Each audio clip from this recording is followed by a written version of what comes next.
going to go ahead and screen share and start with, because most of our agents are buyer's agents, just kind of start with short sales for buyers and what it is that you need to know when you represent a buyer who is interested in a short sale.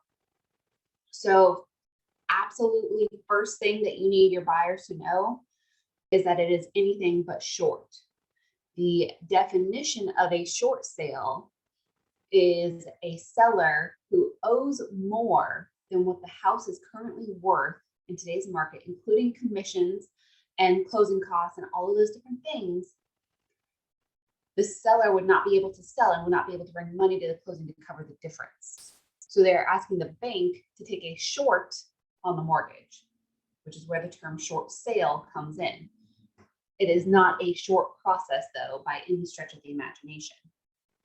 And a lot of the determining factors of what makes it short or not short, or shorter or not shorter, is so many different things that we're going to talk about. So your buyers need to know that it's not a short process. So you need to have buyers with a flexible timeline. Now, that's not going to be every buyer that you guys have. There's going to be some buyers who need to get into a place right away. There's going to be some people who have leases that are going to end in a couple months and they don't have a month-to-month option. There's going to be some people who are transferring here and need a place to live.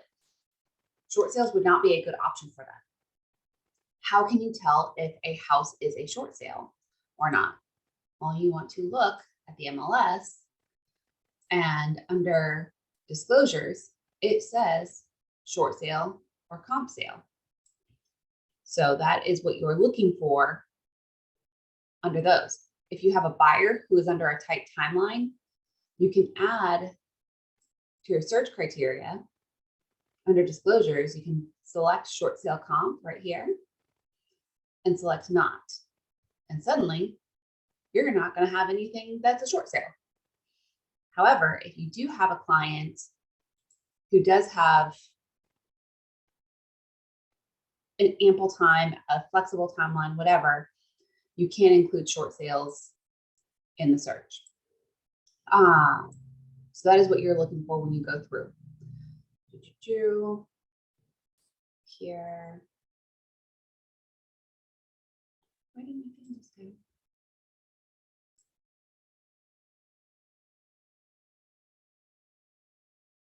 I had it up. Sorry, y'all. So anyway, short sales. They're very interesting. So the list price is oftentimes not the approved price. So what does that mean? Even if you offer a full price offer on a short sale, so say it's listed at 210, you offer 210. Seller says, okay, yeah, cool, we're good. I'm good with 210. If the bank is good with 210, but if the bank says, no, we're not letting this house go. We're not going to take that big of a short on the mortgage. The lowest that we'll go is 220,000. Doesn't matter what the agreement is between you and the seller, between the buyer and the seller. All that matters is the third party approval. So list price and even contract price is not approved. So when you are calling to set up a showing, you need to ask the listing agent if the list price is approved or not. Sometimes different sellers and different listing agents will go through the approval process and have an approved price. Now that approved price is only approved for a short amount of time. We'll get into that a little bit later. And the approved price can go up or down from contract price. So there's something to know as well. Short sales are also sold as is, meaning the seller doesn't have the money to sell the house, let alone make any repairs.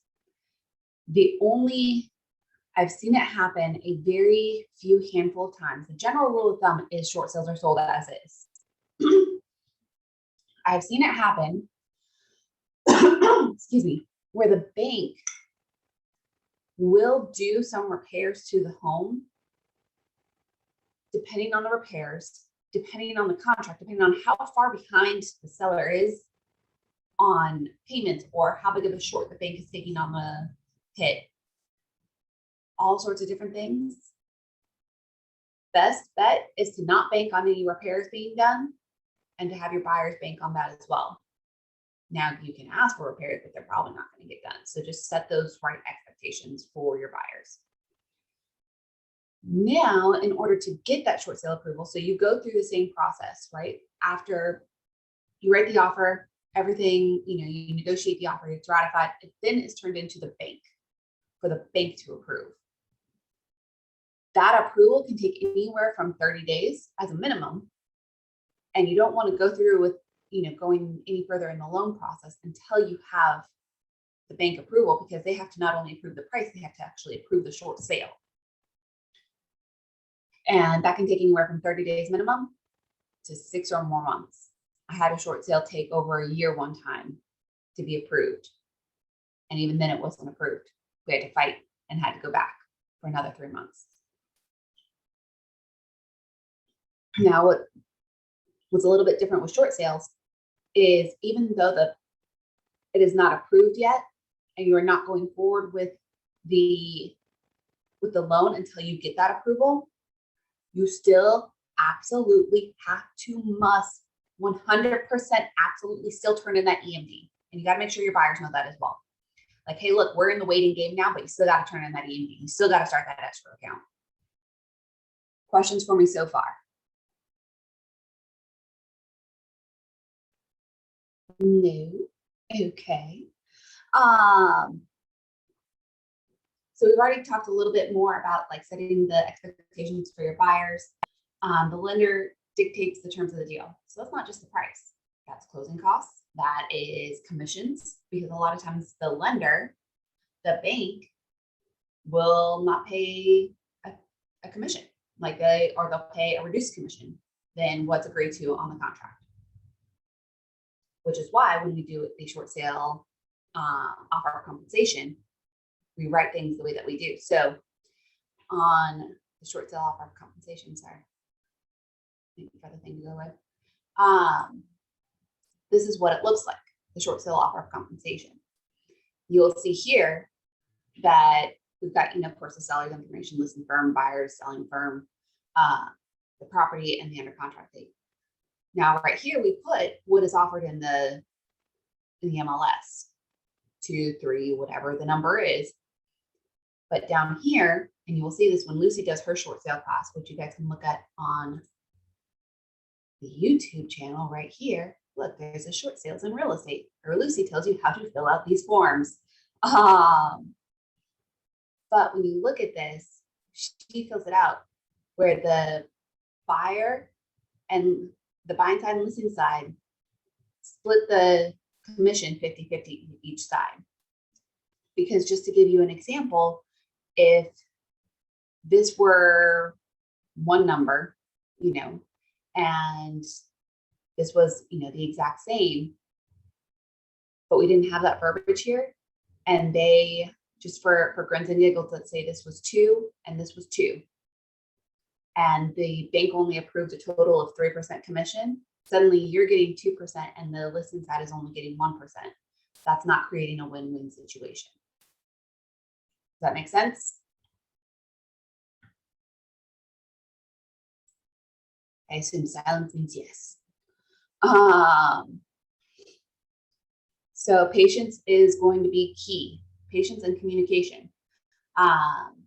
When you are going to before you even write a contract on a house, you need to be asking the listing agent certain things, and preferably you're asking these things before you even go to look at the home.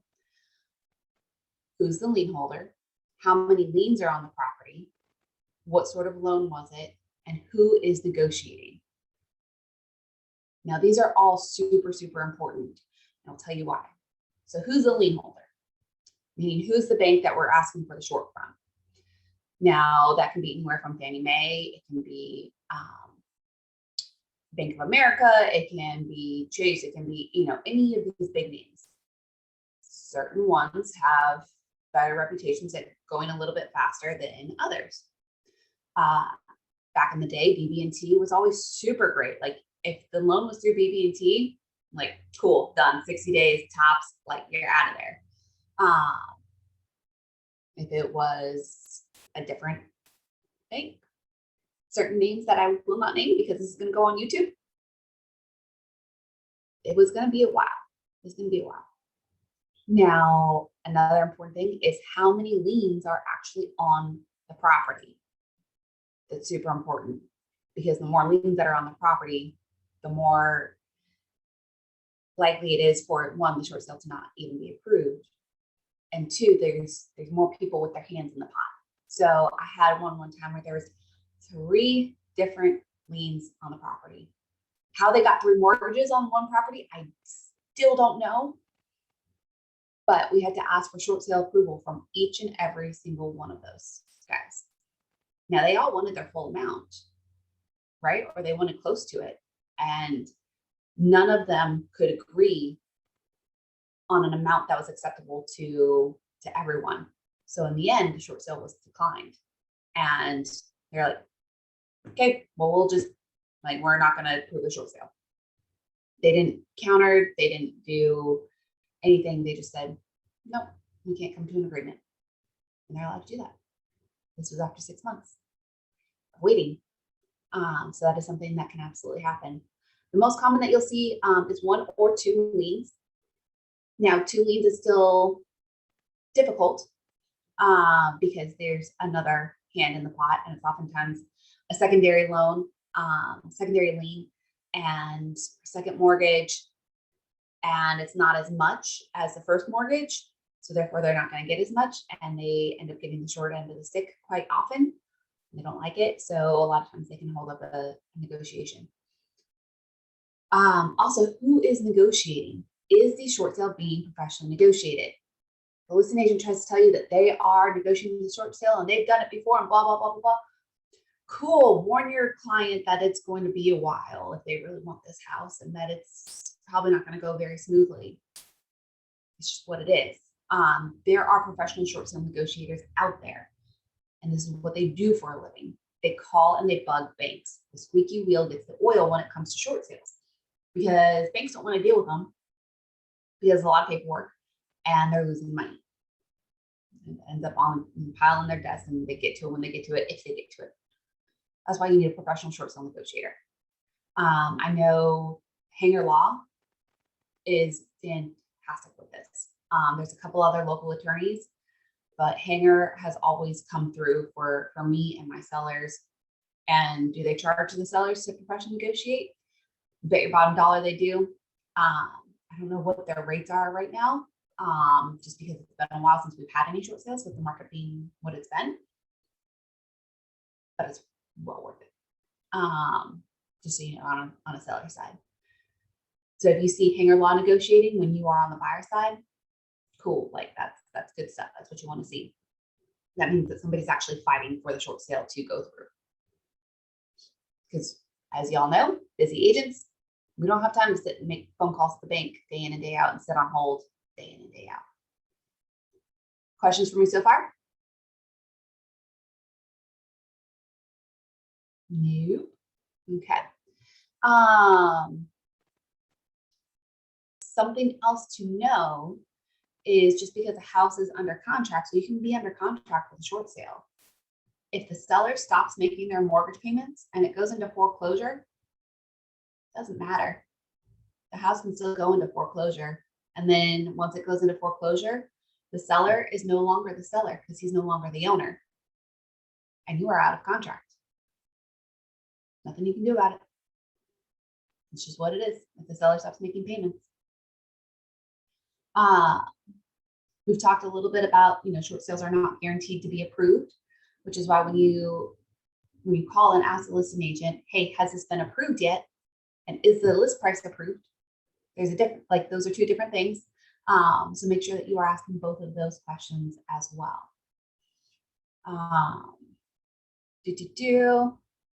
So scenarios where it might be wise for a buyer to place an offer on a short sale. So buyer's having a baby soon, random scenario. So they've got a 3 to 5 month range, or may not be wise for a buyer to place a scenario. Service member buying that may be deployed soon. You don't, if somebody is deploying, suddenly they are going, like, they're not going to be in contact anymore, and you need to be able to be in contact with your buyer during the process. And if they can't be contacted, it's probably not a good idea to be under contract with a short sale. If buyers don't have extra funds for repairs after they close, it's probably, like, unless the short sale is super, super clean, which most of them are not very close to foreclosure status. But on the rare occasion that a short sale is clean, like, that's about it. If buyers are in a hurry to close and move in, we've talked about that. Another one that is probably not wise is investors who want to submit only a lowball offer. Now, reason being, now sellers will, or a wise seller and wise listing agent will absolutely accept a lowball offer, because in a seller's mind, they're just trying to get a contract because they cannot get short sale approval or an approved price until they have a contract. It doesn't matter what the contract is. But a wise listing agent will accept an investor's lowball offer. They don't care. They're just trying to get the short sale approved. Now, will that investor's lowball offer probably be approved? No. So you as a buyer's agent are going to be wasting your time, more than likely. Not 100% guaranteed, but more than likely. However, you're helping the listing agent out because they then get either an approval or denial of a short sale, and they get an approved price.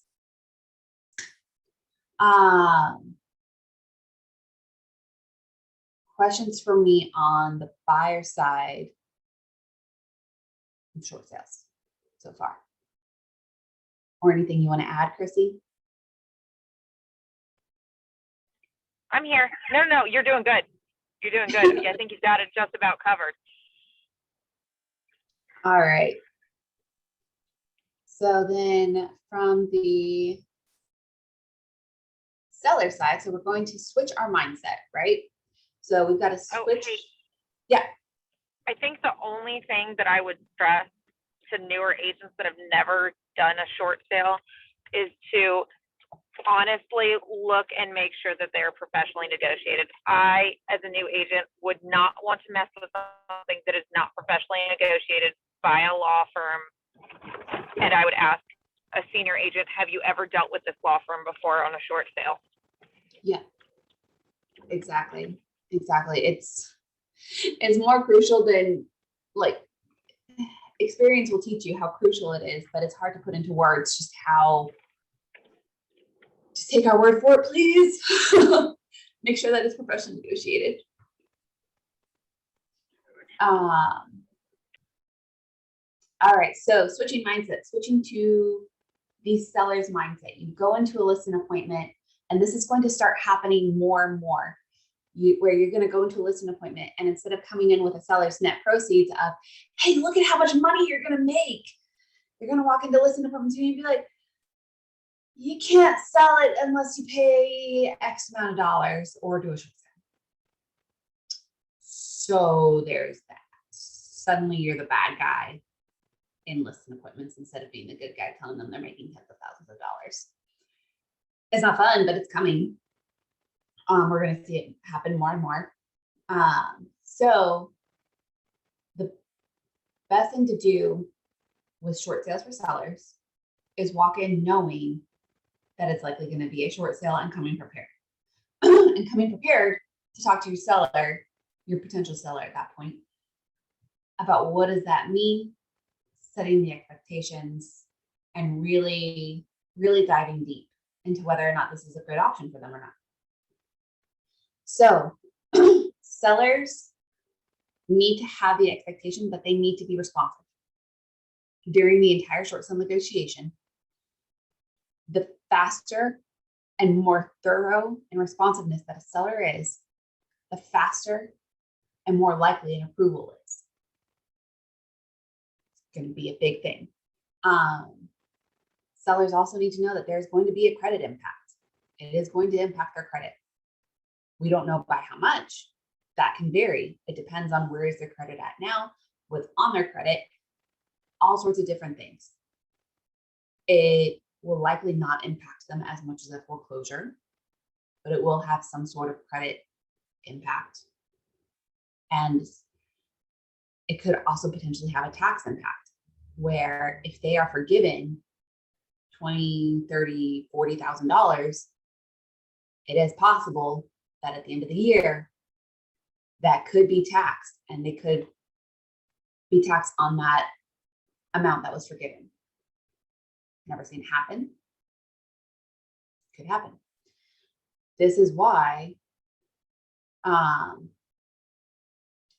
that's not why, but another possible impact that I don't have on here is the bank could still, they could approve the short sale, but still require the sellers to come with some sort of deficiency. So they can say, hey, look, we'll forgive 20,000, but we need you to bring 5,000 in order for us to forgive this 20,000 or accept this short of 20,000. They could do that. But that's why when you see on the MLS homes that will say being sold as is, a short sale without pursuit of deficiency judgment. That's what that means. It means the short sale not only has to be approved, the price not only has to be approved, but it's got to be approved without the seller paying any sort of deficiency. Make sense? And as a listing agent, that's what you want to put in your listings as well. And you want to make sure that it's not only in your listings, that it's in the contract. Because remember, the listing is just an advertisement. It is not law. So you want to make sure that it gets in the contract, because that is law. That is what is agreed to. So, and then there could be possible cash at closing, even without a deficiency. So that means admin fees. So RKW admin fee, the short sale negotiators fees. If they can't get that wrapped into the short sale forgiveness, they've got to pay for that. And other miscellaneous fees that may come up. So just something for sellers to be aware of is, hey, look, I know you might be strapped for cash, but here's what this is. Another thing with short sales is you can't just walk into a listing appointment for somebody who just wants to sell, can't sell because they're underwater on their house. When you take into account, all the different costs of selling, there has to be a hardship. So a hardship can be anywhere from a divorce, recent medical issues, deployments or PCS orders to move, all sorts of different things. Now, when you're talking to a military or anybody who works in the government with any sort of security clearance, they also have to know that because this could impact their credit, it could also impact their security clearance. And they need to talk to their supervisors and their LPOs or whoever it is that is in charge of them to make sure that if they were to do a short sale, their security clearance would not be affected, because it very well could be. So that is something to very much keep in mind as you go into these listing appointments. Know who it is that you're talking to. So things that you ask your seller, maybe when you get there, maybe beforehand, is who's your loan through. So that way, when the buyers ask you, when the buyer's agents ask you, who's the lien holder, you can tell them.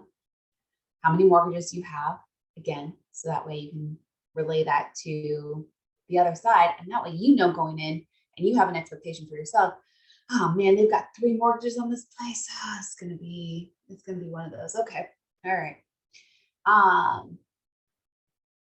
What is your hardship? And they will have to write a hardship letter.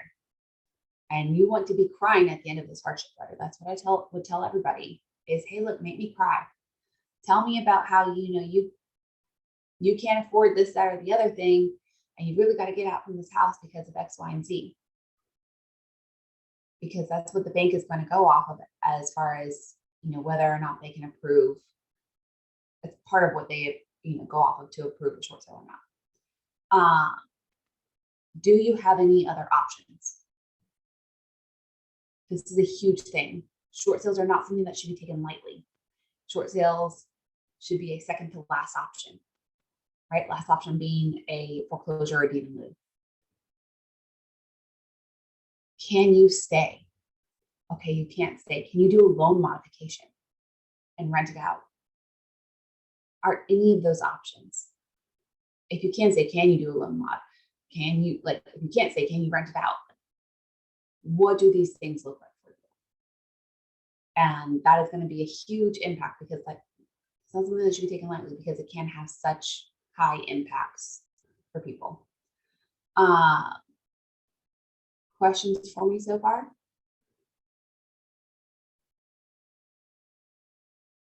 Okay. So going back to the definition of a short sale, like we talked about before, it's a sale of a home that requires bank of approval because the sale proceeds are not sufficient to pay the remaining balance of the mortgage. It's a short payoff. In attorney's terms, it is a loss mitigation technique. It is just, a way to mitigate without going to court or anything like that. The goal is to have the bank provide a full deficiency forgiveness. Part of what they do. So the first phase is the initiation and document collection. This is vitally important. They're going to be asking for the past 2 years of tax returns, bank statements. They're going to ask for a budget sheet, which your sellers are going to have to fill out. They're going to be asking for pay stubs. They're going to be asking for all of these different things. When your sellers fill out a budget form, that needs to be as close to zero as possible as far as income versus outgoing, in order for the bank to see, hey, look, we don't have money to put, towards anything else. Like, that's why we have to short it. The faster and more efficiently and more thoroughly the sellers can get this turned in, the better it's going to be. But the bank's not going to start asking for any of these, and the short sale negotiator is not going to start asking for any of these until you have a contract, which is what we were talking about a little bit on the buyer side. Your goal as a listing agent is to get a contract as fast as possible, so that way your seller can start providing all these documents to start going towards and working towards short sale approval as soon as possible. Some techniques that listing agents will use when they list a short sale is they will list it ridiculously low. Ridiculously low. This is not a technique that I like to use, and I'll tell you why later. But their reasoning is they list it super low to get that offer super fast to then be able to start the negotiation process. And it's not going to be approved at that price, but that's okay, because then we'll at least have an approval as long as it's at this price. Okay. My idea with that is you list it super low, it's not going to be the approved price. So you're going to lose that buyer.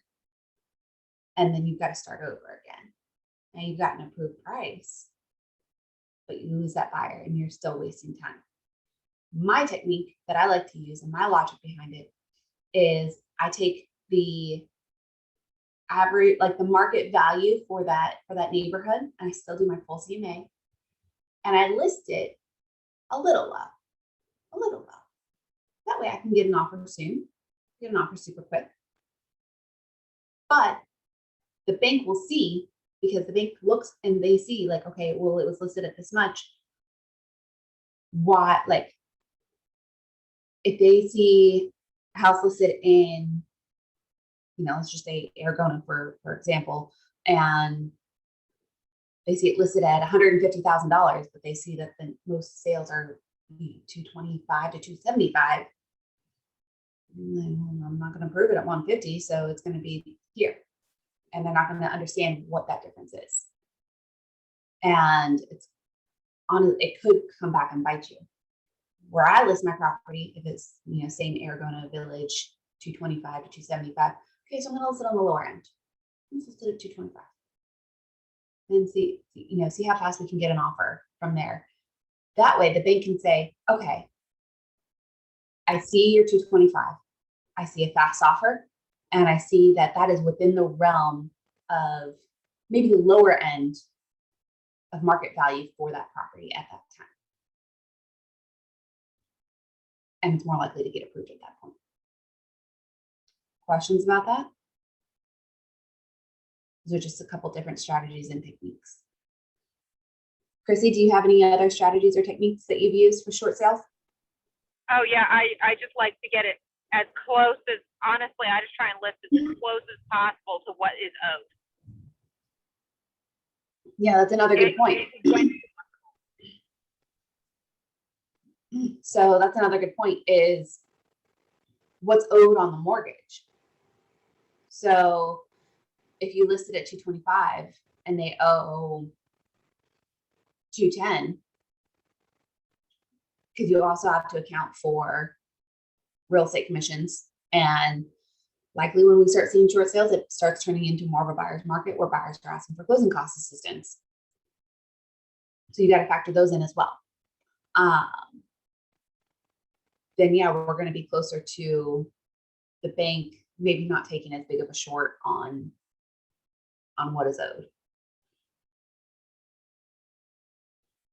So that's another way to definitely do it. But if we are in the same example and they owe 275 and there's no way that house is, they took out extra, equity line of credit or whatever, or refinanced and financing who knows what,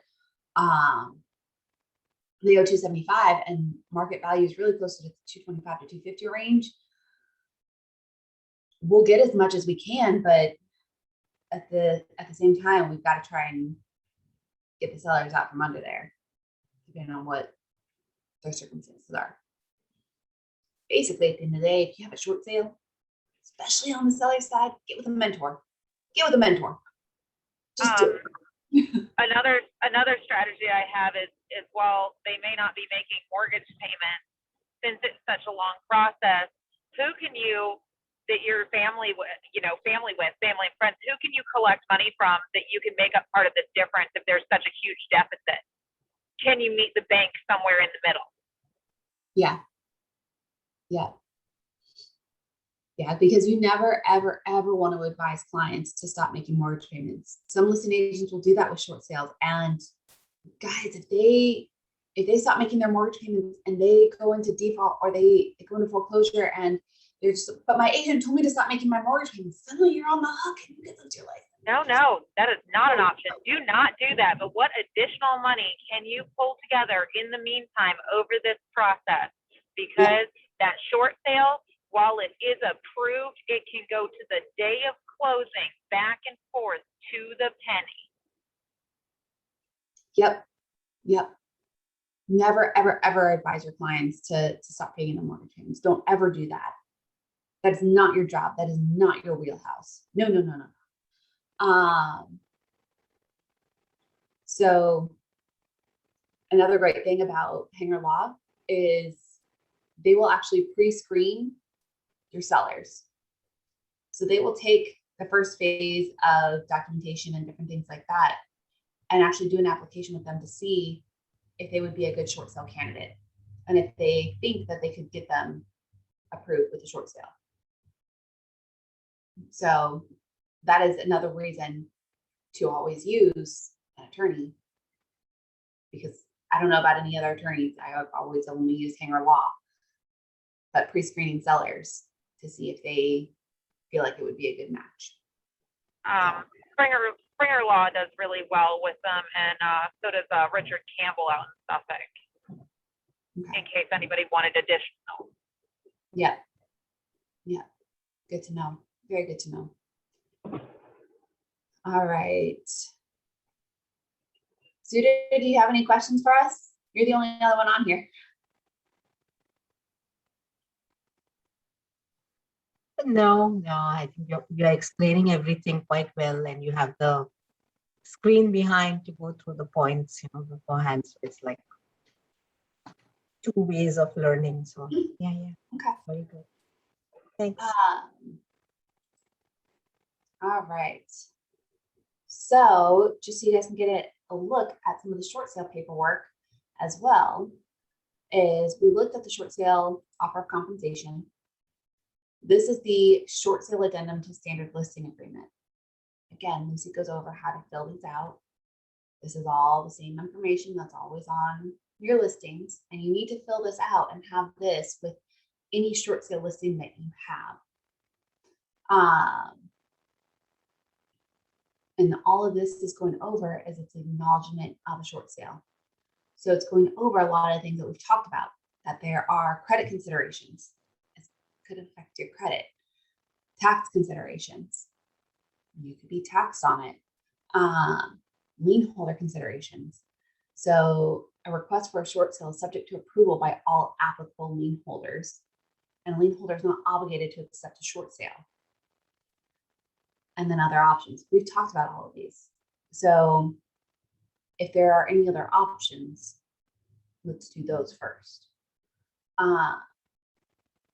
It is authorizing, the seller's authorizing us to contact the lien holders regarding the short sale. They're not going to hold the listing firm liable for the lien holder's decisions if they don't approve or if they do approve the short sale. And the seller's duties are to cooperate with the listing firm's efforts to negotiate a reduced payoff amount, or the attorney's efforts to negotiate a reduced payoff amount. Now, this form is very important because this is to the standard purchase agreement.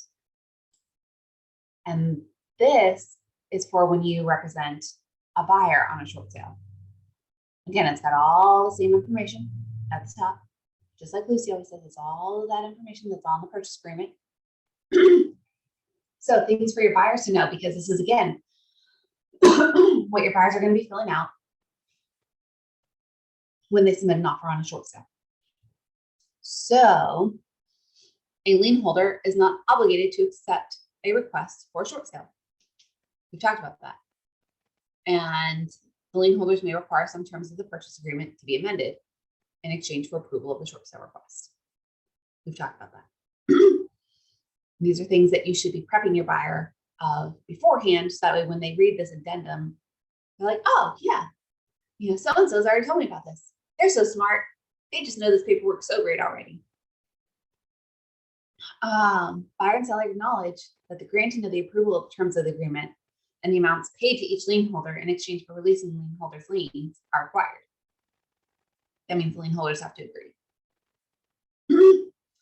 And if the seller receives a notice of rejection of the approvals, then the seller's got 3 days to communicate that denial in written notice to everybody. So the seller's obligations under the agreement are contingent on the seller obtaining approvals. They can't sell the house unless they get the approvals.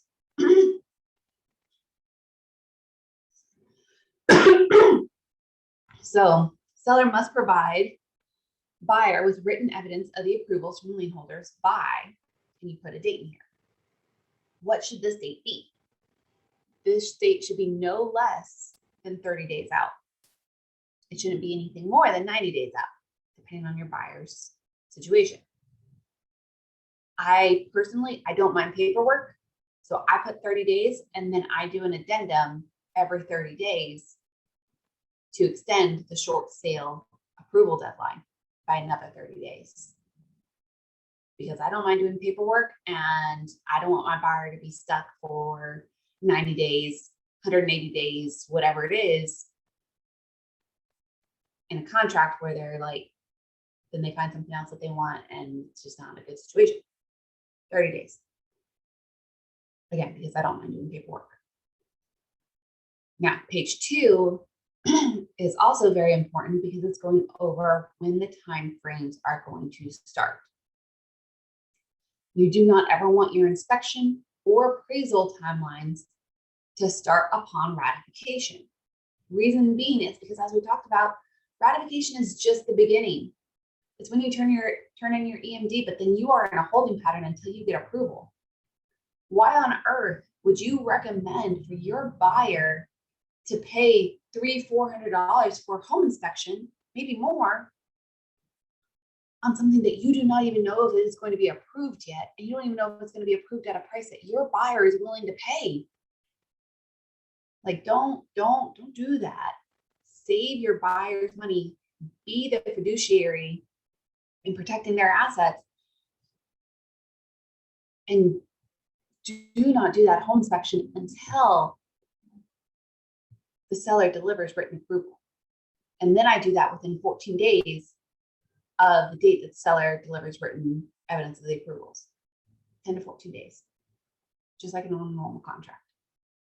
Next one is the appraisal timeframe.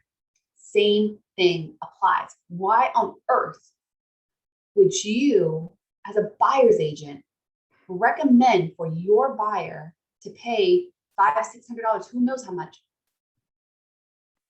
upon ratification when you don't know if the contract's even going to be approved, when you don't know if short sale is going to be approved, when you don't know if price is going to be approved?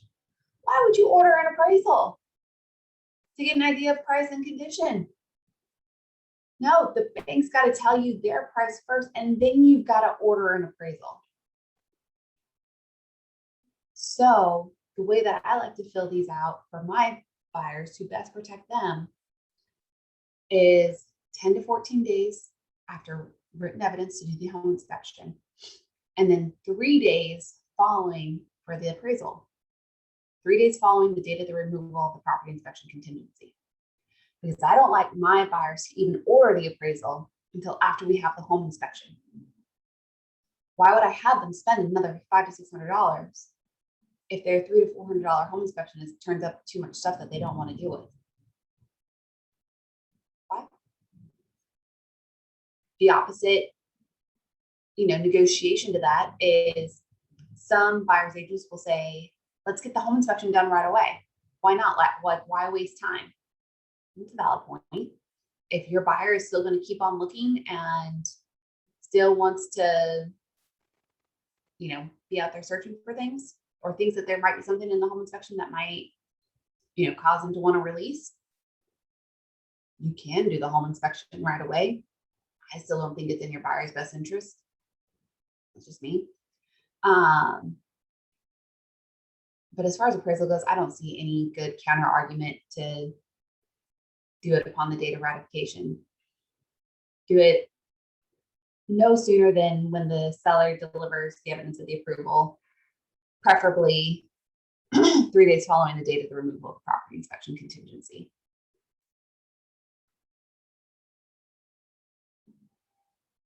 So it says here, delaying the inspections and ordering the appraisal may diminish the likelihood of settlement by raising valuation and inspection issues after lien holder approval. So for this reason, such delay will likely diminish the likelihood of approval of the agreement by seller's lien holder. Maybe, but at the end of the day, when I'm filling this out for my buyers, I'm their fiduciary, and I think doing it that way is what's going to best protect them. I educate them, just like I'm doing with you guys right now.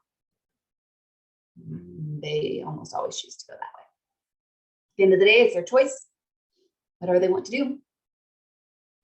But as long as they're educated and making an educated decision, that's all we can do for them. Buyer's expenses: in the event the approvals are not obtained, expenses incurred by the buyer will not be reimbursed. Again, that's why I like to do it after the approval. So the acknowledgement, lien holder may agree to accept less than the amount owed to it, releasing its lien on the property. Property to remain on the market. So it's not going to be taken off the market once it's under contract. It will show contingent, but it won't be taken off the market. Foreclosure, it's going over that if a foreclosure is initiated, the seller needs to let everybody know. And sometimes it can be soft, but sometimes it can't. Listing firm is going to keep the selling firm informed, and then the brokerage fee obligation is going over the stuff we've already talked about, splitting the commission 50-50. So that is what those short sale addendums look like. Questions for me on those?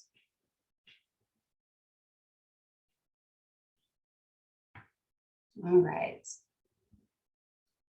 So something else that I wanted to go over with you guys really quickly is Hud Homes. So you're going to start seeing Hud Homes more and more frequently. Again, because you're going to start seeing foreclosures more and more frequently. So there's a couple different things to know. One, if you have not already registered on the HUD Home Store website, you need to register. You need to have the office NAID number, which you should have in your welcome email from Thomasina and the office. Get that because you will need it when you register with HUD Home Store. Let me see if I can go on here and find real quick example of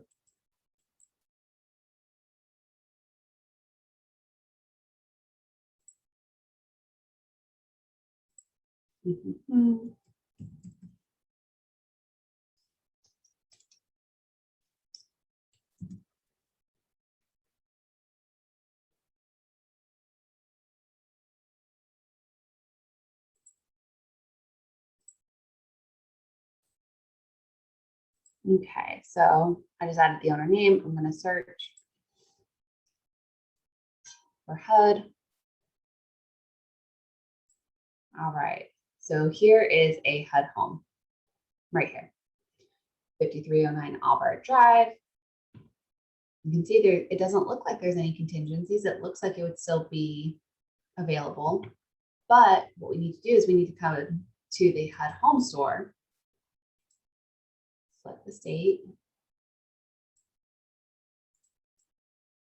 and search for the home. Okay. There's a picture here. That means that it is still available. So you would click on the property case number. There's some different amenities, different addendums, different things to know. So it's subject to an FHA appraisal, and the buyer gets to select their own closing agent firm. It's like in the state of Virginia. So you would, if your buyer is interested in this home, you would need to submit a bid right here. Once your bid is submitted, then HUD will let you know as things progress. And if your bid is accepted, you will then be sent a slew of addendums and the contract. Right now, it would just be a bid, like eBay, on the HUD website store. Now, going back, again, if there was no picture here, no matter what it says on the MLS, if there's no picture here, it's not available. It's what it is.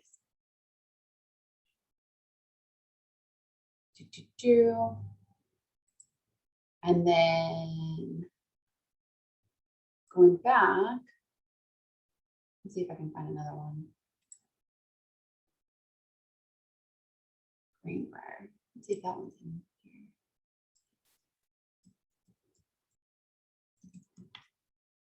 Yep, that one's still available too. So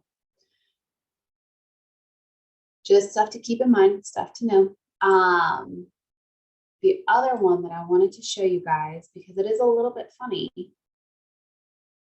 is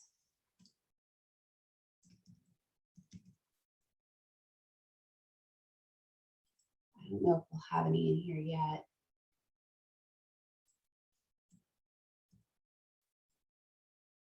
Nope. Anything that is owned by Veterans Affairs or the VA is going to be a little bit funny. They've got their own contract and absolutely no rain forms are going to be accepted. So they don't do it. And foreclosures in general, you can submit a rain contract on foreclosures. And something to keep in mind for anybody who is looking at a foreclosure is it is basically the same timeline as a traditional sale. The amount of time that it takes for your buyer to close on their loan is about how long it's going to take for a foreclosure, just like a normal sale. Difference being is the bank that has the foreclosure is going to send you all of their addendums, and all of their addendums supersede anything on the RAIN contract. Now, depending on the bank that has a foreclosure, that can be a couple pages of addendums. It can be a booklet of addendums. There's everything in between. So what most of those addendums are going to say over and over on repeat is this home is being sold as is. This home will convey with a special warranty deed instead of a general warranty deed. And we have time to go over the difference. Oh, yeah. General warranty deed means they are guaranteeing the title as far back as time goes for that parcel. A special warranty deed is saying, hey, we are guaranteeing the title is clear for as long as we own the property. So ever since that bank goes on the property has owned the home, that's when they're guaranteeing title to. If there's any liens, judgments, anything like that from before then, they're not guaranteeing it. So something to be aware of, but that's what most of those bank addendums are going to end up being about, along with a myriad of other things that you need to read through and look through. But at the end of the day, it's about the same process. And bank properties are sold primarily as is. Again, I've seen a few very rare exceptions, but it is good to know, just kind of going in with the expectation that it's going to be sold as is. So, Chrissy, I know you've got something to add for bank foreclosures. Yeah, no, the veteran ones, the VA foreclosures are actually the easiest to do. And because they're VA foreclosures, they've usually gone in, done their own appraisal, and then had whatever appraisal repairs needed already done. A lot of times. Not all the time. I've been in a couple of really bad VAs. Oh yeah, a couple. Sometimes they just are terrible. They're all, But I think the other one, I did a couple with JP Morgan and a couple with Chase. And while you write the RAIN contract just gets, they basically accept your offer on paper because it's a RAIN contract, and then send you a brand new contract to fill out. Yep. So that is a very brief overview of things that are going to be coming up sooner than we would like, but these things are coming back and they're going to be here before we know it. And it's good to know this ahead of time and be prepared ahead of time rather than trying to play catch up when we're in the middle of, oh my gosh, there's a short sale. What do I do with the short sale? No, be prepared ahead of time. So any other input? If not, we're going to end a couple minutes early. Or questions or anything like that? No, thank you, Jordan. No, thank you, Jordan. Thank you. Of course, my pleasure. Thank you guys for coming, and I'll talk to you soon. Best of luck out there today, guys. Chrissy, be safe driving. Will do. Right. Thanks. Thank you. All right. Bye. Okay.